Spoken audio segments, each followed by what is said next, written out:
This episode is sponsored by Google. It's Safer Internet Day. We sign into dozens of online accounts each day, and using strong, unique passwords is critical to keeping them safe. Luckily, Google Password Manager makes this easy by helping you create and securely save strong passwords for the sites and apps you use. So try Google Password Manager and make today safer listening, shopping, streaming day.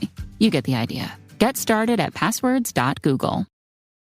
This is Optimal Finance Daily, episode 2197, How to Prepare for Buying a Home by Jim Wang with GetRichSlowly.org. And I'm your host and personal finance enthusiast, Diana Merriam. Now let's get right to today's post and start optimizing your life.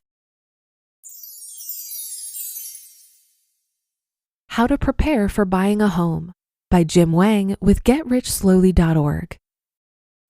When I bought a home 3 years ago, the economic climate was different from today. Back then, a house could be listed on Friday and a contract signed by Monday. It was easy to get a loan, too easy in fact, and you could make every mistake in the book and still find yourself a home. Despite the market differences, sound financial planning and a handful of smart moves will ensure that you won't regret gambling your piece of the American dream. This post isn't going to go over the merits of buying versus renting or how you should pick a real estate agent. Instead, I'll focus on the things you should do to prepare yourself before applying for a loan and then buying a home. Number 1, don't borrow money. Your home will likely be the single largest debt you'll take on and represents the greatest risk in the eyes of potential lenders. With lending rules tightening, it's becoming more and more important that you make yourself look as safe as possible. Safe means as little debt as possible and as little access to credit as possible.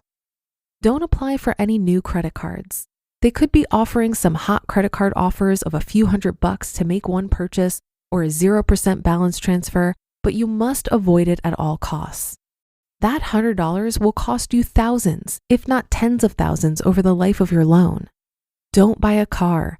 Don't take advantage of 12 months 0% financing, same as cash offers at Best Buy to get that new flat screen HD TV you've been thinking of. Number 2, don't make any drastic changes. Don't shuffle your funds around. Don't change your bank. And most of all, don't change your job. This won't necessarily affect your credit score. Some banks will do a hard credit check, which negatively affects your score. But it will give the lender headaches when they try to decipher all the moves you've made. Making large transfers will bring up questions of fund origins. Is this really your money or did you receive it as a gift? Why are you opening up new accounts and shifting your money when you expect to spend it soon? Such moves will result in more questions for you to answer, which takes energy and will prolong the review process. It's not necessarily bad, just a pain. The only exception to the not necessarily bad is the part about changing jobs. Lenders like stability. Stability equals low risk. If you've been working with a company for 30 years or even 5, chances are you're going to work there for a while. If you've been working with a company for 3 months, there's no saying how long you'll work there. Maybe you have a falling out and are fired. Maybe you can't hold a job. Maybe you're perfectly fine and will have a successful career there. All those maybes make lenders nervous. Avoid changes if you can. Number 3, play house.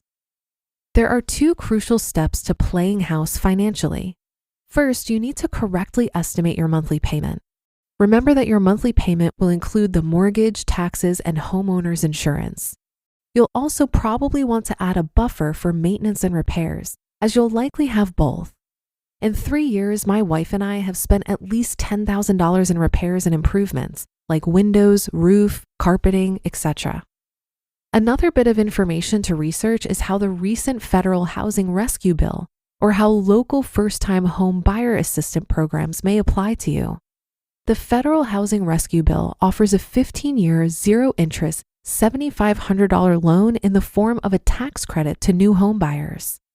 In Maryland, first-time homebuyers get 1/2 of the transfer tax waived, which can be up to 0.75% of the sale price of the home.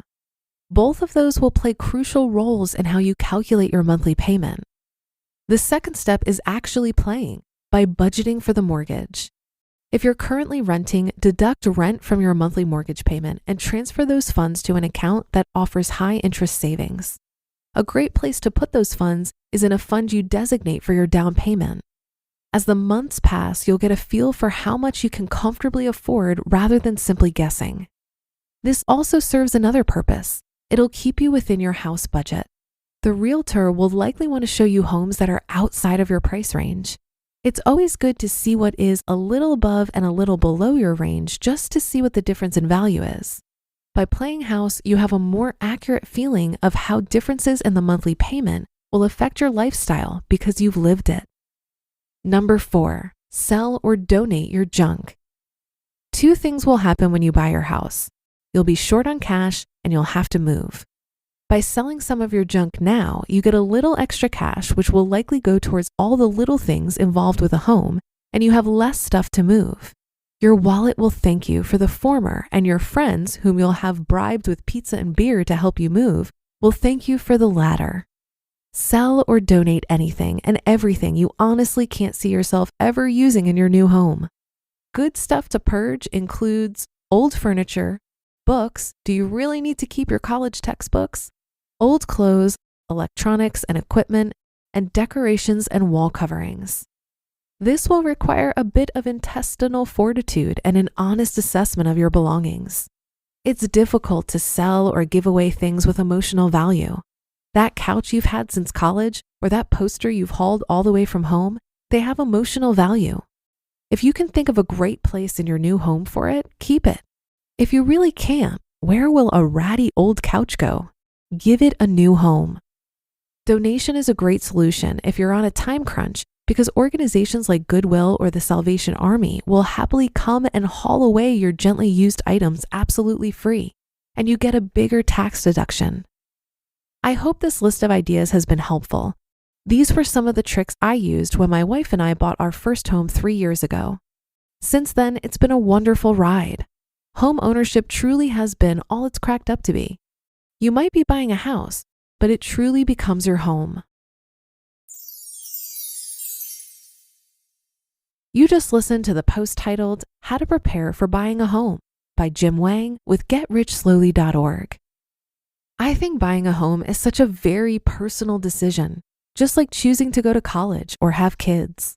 While many people believe that home ownership is part of the American dream, remember that the American dream originated as an ideal where every person has the right to pursue his or her unique version of happiness. In other words, pursuing the American dream doesn't require home ownership. I think it's worth really questioning if buying a house is right for you based on where you're at in your financial journey. In my case, I bought my house as a lifestyle decision after I was debt-free and investing heavily in retirement vehicles. And while I don't look at my primary residence as an investment, I was house hacking for about 2 years with a roommate who covered 90% of my mortgage, and I do plan to rent this house out in the future.